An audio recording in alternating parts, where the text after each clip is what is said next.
Welcome to the Tech Egg. Don't get scrambled. Enjoy the video.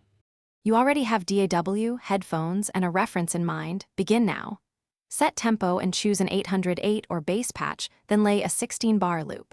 Program a simple chord progression that supports your melody. Keep voicings sparse so the bass breathes. Once done, drag in a melodic sample or play a synth lead and record 2 complementary motifs. Make sure to save iterations so you can revert if a direction fails. You now refine patterns and textures. Sequence kick and snare with humanized timing, then craft hi-hat rolls using 1/16 and 1/32 variations. Add subtle swing for groove. Layer the 808, one tune sub for low end and a mid-bass for presence. Sidechain to the kick.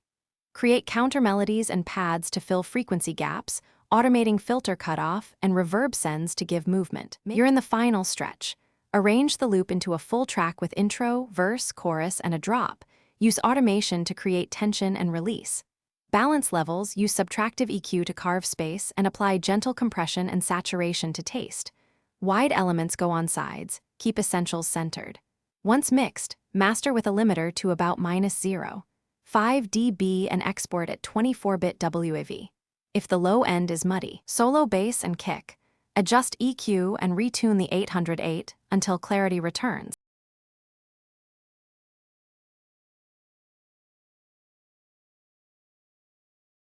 Thanks for watching. Consider subscribing if I helped unscramble your problems.